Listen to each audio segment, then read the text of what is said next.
All right. Welcome to the Scorched Earth Sports Podcast.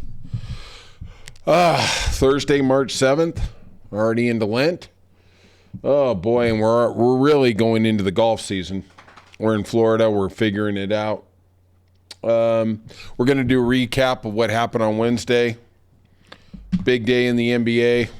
Let's start out with OKC and Boston both won. Nice. They are monsters. I don't see anybody stopping them. I mean, Cleveland, yeah, I get it. Cleveland's real. But let's start with the biggest story I thought in the NBA yesterday. Jason Kidd said it was wrong to link Kyrie's injury to playing time. Okay, let's live in the bubble. In the 10 games before the injury, Kyrie averaged 39.3 minutes a game, almost 40. There's only 48 in the game, right? He's playing 10 minutes every quarter. You do know the guy's 31, right? Maybe you're not aware of that, right? Kyrie is out anywhere between 12 to 18 months. And the funny thing is next year's his option year, so they probably got to give him an extension this year. We don't know how he's going to come back from that ACL, and it's a terrible injury. I mean, I'm not a Kyrie fan, okay? I thought the way he was in Boston was terrible. You know, LeBron took him under his wing in Cleveland. They won a title. I hated the way he was in Boston. I didn't like the way he was in Brooklyn. I mean, the guy's just a train wreck, right?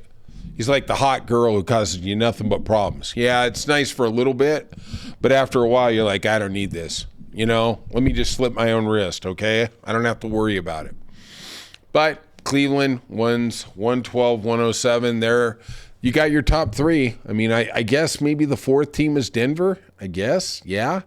But getting back to the Dallas thing, at some point, management's got to fire Nico Harrison. I mean, I can't believe how tone deaf management is there. You know, they raise prices after trading just a generational talent, and this guy is just going to smoke you for the next 10 years. He's going to love LA. He's going to love the Lakers. And, you know, they've got a tank so they can keep their draft pick. I mean, they should be having two first-round picks for the next 10 years. After they traded that guy. You know, even then it wouldn't have been right. But, you know, Nico Harrison, he literally is going to go down in infamy. When somebody F's up, he pulled a Nico. That's how I see it. All right, let's get over to the NFL. A lot of stuff going on. We're getting ready for the league year to start. Teams are starting to get salary cap money available to them so they can get into free agency. Joey Bosa of the Chargers signed that big 5-year, $125 million deal in 2020. They cut him, saves LA $25.5 million on the cap. Max Crosby was made the highest paid non-quarterback in the NFL, 3-year, $106 million deal, 91.5 guaranteed. I don't know. I guess they got to have a star. I mean, yeah, he's a monster, but, man, they got so many holes there. Jesus Christ. I mean, how many guys are going there to watch Max Crosby? But you got to have good defensive line. You got to have a good offensive line. I understand it. You got to spend money somewhere. You can't be like, you know, Cincinnati. He surpasses his Justin Jefferson in average per year. Jefferson's making $35 million. Nick Bosa, Frisco, 34.2. Who's such a jerk. I still do not understand him being able to do the Trump thing at the end of the last regular season with the Trump hat, make America great, right before the election. Yeah. Okay, whatever. CeeDee Lamb at 34. Yeah, all right. They move the money around. Seattle Seahawks, Metcalf requests trade.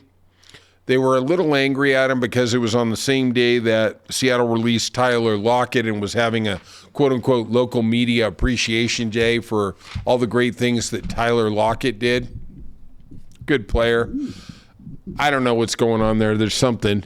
It's really weird because Geno Smith passed the ball a lot. I mean, I know they wanted to quote unquote get to the run game, but man, he was feeding those guys. I'm kind of not understanding what's going on there, but I don't know. John Schneider's a pretty smart guy, a lot smarter than me. Cowboys reworked Dak's contract. Dak Prescott, they got another $36.6 million. They converted his salary into a signing bonus. Just write the check, Jerry. Write the check. I would assume this money's going to go to Micah Parsons, who, like an idiot, waited an extra year. He's lucky he really didn't get hurt. You better get the money now, guy, because you know what? Like we saw with Matthew Stafford a couple years ago, it does not behoove you to take a team-friendly deal. They will F you. They will F you, and the fans will turn their back on you. Eagles reached a deal with breakout star linebacker Zach Braun. 3-year, $51 million, $36 million guaranteed. This is a guy they signed last offseason for a 1-year, $4 million deal. This dude should be out there at Vic Fangio's house painting his eaves, mowing his lawn. Vic Fangio found this guy and said, this is our guy, and he blossomed. Kansas City trades Joe Thuney, the guard. Trade him to the Bears. Bears give back a 4th-round pick. This is just, they are doing such a nice job. I'm not a big Ryan Poles fan, but because I thought they should have kept Justin Fields, but, you know, hey, this is what it is. They've got Jonah Jackson, Joe Thuney this week, had to give up a 4th and a 6th round. Brilliant. Just really brilliant. And Kansas City had to make the move because they got to put their resources to Trey Smith to re-sign him. All right. We're going to go to the golf. Bay Hill. One of the biggest tournaments. One of the biggest tournaments on the tour. Arnold's tournament. It's a signature event. All the big heavy hitters are going to be there. It's a limited event. I believe there's only 70 players allowed. It all goes off world rankings, points. Scheffler won last year. He's won 2 out of the last 3 years. Kurt Kayana, who was 200 to 1 in 2023 won. You know, you can hit. You can hit in golf. You know, that's something you hit once every 2 years. Because the thing is, every year on the PGA Tour, there's going to be 2 or 3 guys who are 150 to 1 who are going to hit. But the problem is there's 15 of them. How are you going to pick it? You know, how are you going to know? Going off for this week, we got Scotty Scheffler at plus 320. No thanks. He's won 2 out of the last 3 years. He really is good at this course. He's good at a lot of courses, especially in Florida. We're going to see where he is for next week when he goes to the Players. Rory plus 750. Oberg plus 1,600. Xander coming back after the injury plus 1,600. Cantlay plus 30 to 1. He's a great putter. He's averaging 5.5 birdies around, but you know, this guy is just like a top 10 machine. He really is. And I don't know. He's going to win once this year. He will. Maybe Connecticut, you know, somewhere like that. But I'm not buying it. Top 10, sure. You know, but the problem is he's such a heavy favorite. You're not going to get nothing. I wouldn't recommend him. I was looking at the list of past winners here in 2021. Guess who the winner was? Yeah, wait for it. Bryson DeChambeau. Personally, I'm glad he's on the LIV Tour. I don't like seeing that guy's fat face. I hate that dude. Okay, let's talk about my bets, the guys I like. I like Michael Kim to get a top 10. This guy's playing really, really well. It's a shorter field. Top 10s are a little easier to get. I mean, I'm not saying real easy. When you only got 70 players, it is. Ben Griffith, thought he played really good last week. I don't think he handled the bear trap very well, and especially the wind on Saturday and Sunday. I like him at plus 500. These are both 5 to 1s. Matsuyama to win, 28 to 1. I like him as my medium to long shot pick.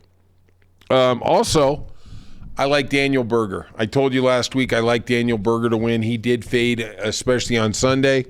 Top 20 is plus 200. So if I'm going to put a unit, I'm going to put a half unit on Michael Kim, top 10, Ben Griffith, top 10, both 5-1.